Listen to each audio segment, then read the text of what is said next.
Z's such a brilliant and charismatic and likable actress. I was really excited to see how far I could push her likability. In terms of this episode, Rue is lying to everyone in her life. The beginning of the season is about her trying to be a functional drug addict, right?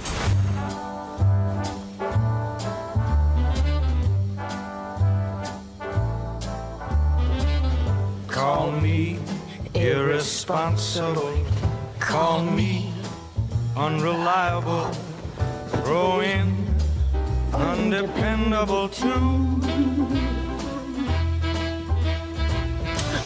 The solo we did for Z, Call Me Irresponsible, it's like pushing from what we think her character would be.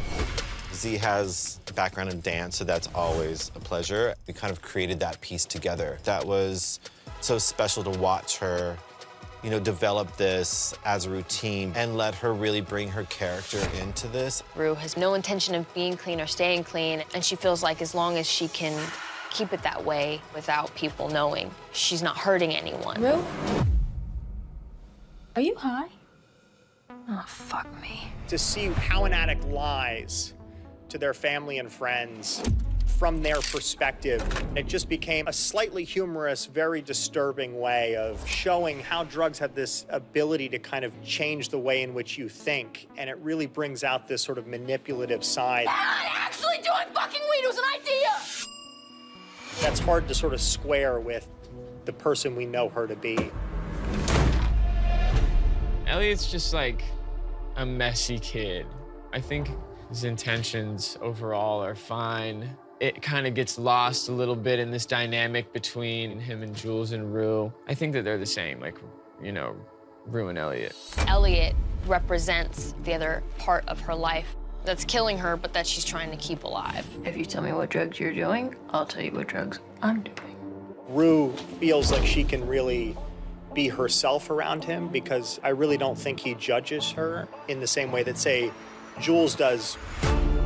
They have a connection that Jules doesn't know about, but that kind of partnership creates an energy that I think Jules can like feel, and she knows something's going on there, but she doesn't know quite what.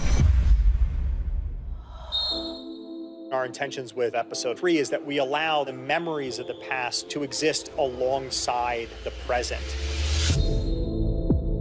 It naturally shifts the audience's preconceptions and feelings about how they see a character. We get into Cal's backstory this year, and it was exciting to get to explore a whole new Cal.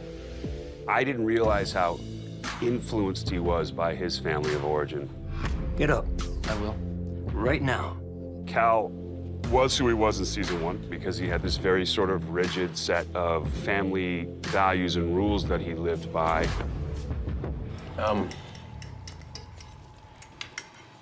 I met a girl. The first inkling of an idea about Cal's backstory came from Marcel and I just hanging around after season 1 wrapped, listening to 90s music. We tend to think about things from a rhythmic standpoint in terms of how it's shot and how the story's told. The rhythm and the energy and emotion became the kind of backbone of that whole sequence. Those are like period pieces inside this contemporary show, and we treated them totally as period pieces. The colors are more exaggerated. It's a more grainy look.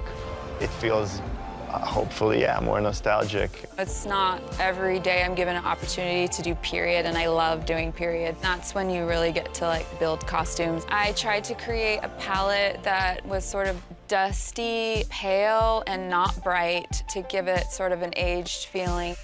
We had to take a lot of people and transform them into this 90s looks because it is 2 decades ago, and actually was it 3 decades ago, almost 3 decades ago, and hair was a little bit different. So for young Cal and young Derek, I wanted to go back to the 90s and see who, to me, stood out, and we were looking at like Matt Damon and Brad Pitt, that kind of long bob kind of cut. That was Derek's hair. And then young Cal had a little bit more Matt Damon, a little bit more, I would say almost military, but with a little bit of zhuzh to it.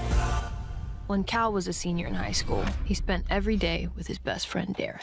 One of the things I love most about the show is being able to sort of provide more context why someone is the way they are. They were that close. Someone may have hated the character of Cal before this opening. That comfortable. But that backstory was always a part of him. It just wasn't something we knew.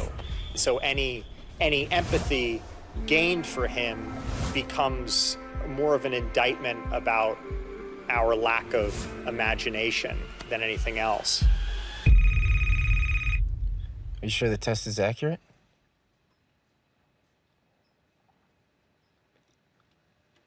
Take another one. Craig, cut it.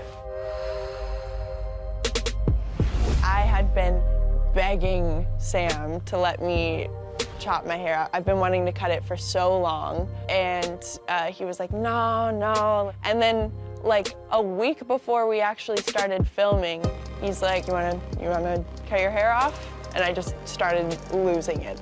Her character was definitely, you know, evolving, and he wanted her look to evolve. We've seen Jules move from this, like, hyper feminine baby doll aesthetic to something slightly more androgynous. Okay, so what is this cut gonna look like? I cut her hair into like this bob, slightly layered, a little bit elevated. But on like a more superficial note, you have great tits, and you and Kurt Cobain have the same haircut. We ended up with the Kurt Cobain. I mean, you're fascinating, right? Because you're creative and you're smart. And you're kind of fucked up. As Jules and Elliot and Rue are all hanging out, Jules kind of warms up to him. The apprehension kind of melts away, and she realizes, like, this is kind of fun, the three of us, like, this kind of works. Because this, like, kind of weird tension and maybe triangle of possible love connections is starting to happen. Do you have a crush on Rue? I do. For Elliot, he kind of is like not really aware of how his actions are affecting people around him.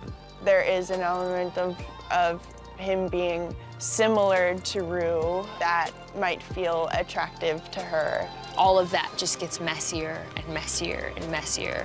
It's a lot of trying to have your cake and eat it too. That never really quite works out.